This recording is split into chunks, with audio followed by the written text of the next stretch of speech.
Let's talk about RootsTech. I am leaving for the airport shortly, but I wanted to do this video before I lost the whole RootsTech vibe. I'm going to cover what the classes were like at RootsTech, the keynote sessions at RootsTech, the vendor hall at the event, and then finally the vibe, what it was like to actually be there as an attendee. So let's get started. First of all, the classes at RootsTech are completely top-notch. The requirement for the presenters, the educators, is that they present something that has not been presented before. So obviously they're experts in their topic, but they're giving fresh new sessions on those topics. There were over 5,000 submissions last year, rumor has it, so they got to pick the cream of the crop in terms of what was shown, and it really was evident from the sessions that I sat in on. The workshops were really cool. My friend Allison Mon taught a workshop on identifying photographs, and it had the warmest, coziest vibe of anything that I attended. It's an intimate environment. There's about 40 to 50 people there. Everyone is working on their research problem. They're getting help from the instructor. They're getting help from each other. And it really feels like a wonderful retreat. So thank you, Allison, for letting me sit in on your workshop a little bit. Yeah, I highly recommend those workshops. If you like that kind of environment for learning, those open up when registration opens up, and they do sell out quickly because they're so small. And at RootsTech, there were 15,000 people there, so not everyone can be in a workshop. For myself, I taught for the first time at RootsTech. It was my first time teaching a session, and it was a total blast. I loved it. The support I got through the entire process to present was phenomenal. I got to rehearse in the room I was in on Wednesday. And if you want a whole behind the scenes video on what it's like to talk at RootsTech, what it's like to make a proposal, get accepted, make the slides, rehearse, and I can do the whole behind the scenes. I had the great fortune of a couple people post-session telling me it was their favorite session at RootsTech. And if you were one of those people, you are now my favorite people in the entire world. Just joking. It is wonderful to hear that, though, seriously, after preparing and, of course, thinking about it for so many months before the event. Now, I hope you don't mind that I keep reading off my notes here as I go along. The keynote sessions were fantastic. That is where we all get together in the main hall and hear the big messages of the conference. And it's just incredibly moving. There's actually a hashtag called Crying at RootsTech. And you do cry at RootsTech. You get tears in your eyes because you finally feel like you're a part of something bigger than yourself. It's not just you and your screen, like looking, doing research. You're in a room with people that are just like you, hearing about the impact of what it means to be doing family history research. Definitely that experience is phenomenal. Steve Rockwood, the CEO of Family Search, always delivers like a blow my socks off message.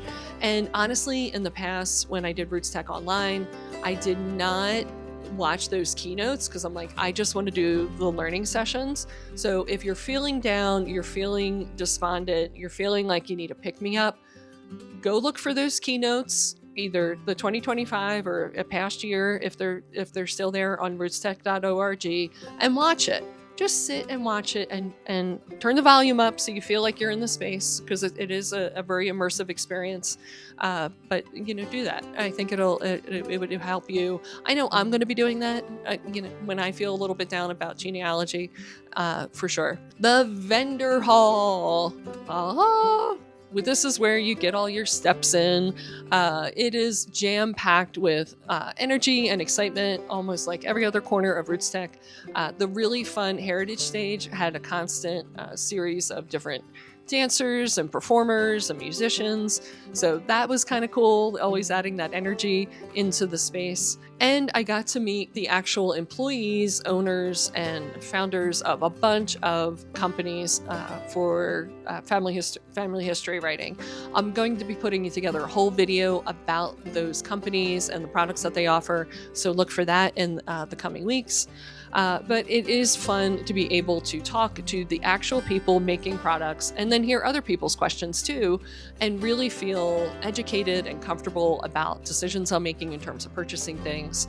The one surprise for me in terms of what I saw in the vendor hall this year was I did not see as many companies with AI, artificial intelligence, explicitly stated as the central part of their product.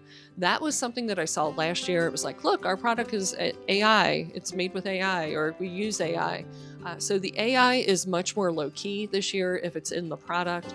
I feel like there was actually a couple less products mentioned in terms of the AI things, but do look for that video I'm doing on the family history, writing, and publishing, because I'll show in that where AI is integrated or not and what it's doing. I did have the great fortune to work with someone one-on-one at Family Tree DNA.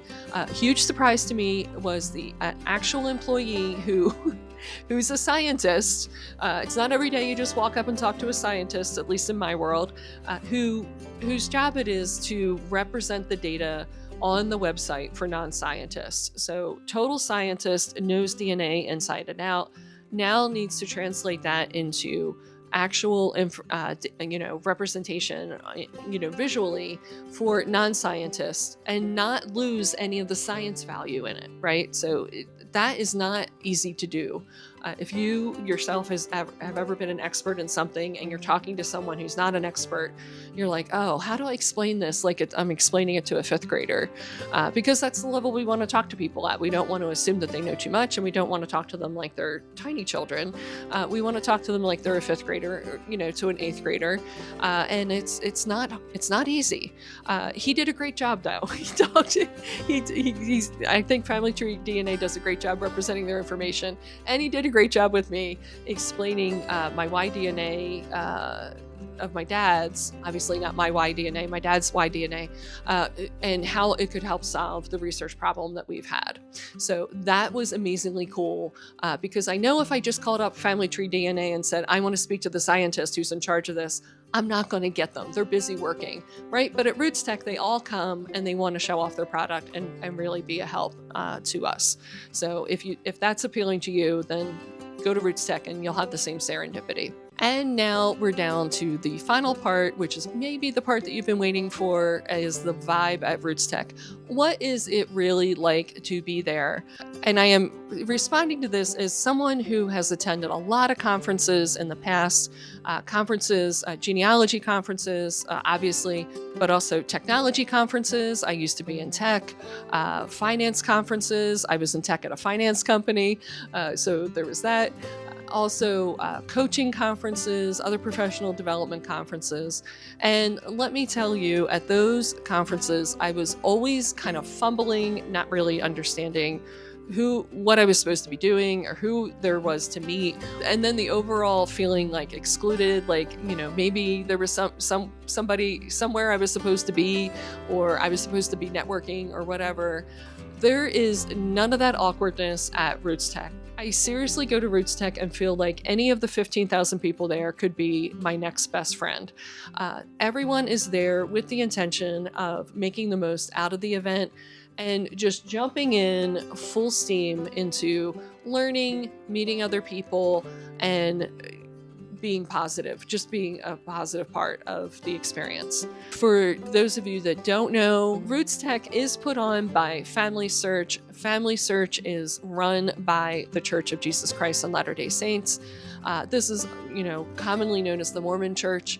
For those of us that aren't a part of the church, it would be really easy to assume that because the event is put on by a church, that church members would form an in-group and everyone else would be in the out-group. And let me emphasize, this does not happen at all. There is no in-group and out-group at all at RootsTech. I could not tell you who was a member of the church and who wasn't, except for the fact that they work for Family Search. That would be my clue, because it's a requirement if you work for Family Search that you're a member of the church.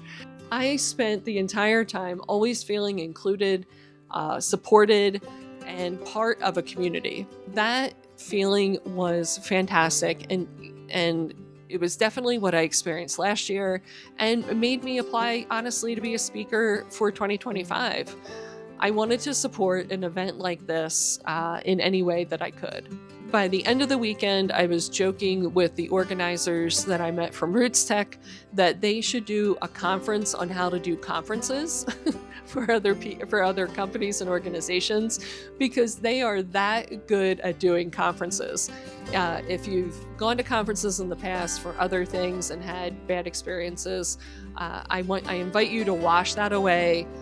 Come to this conference. It's unlike anything else you'll ever experience.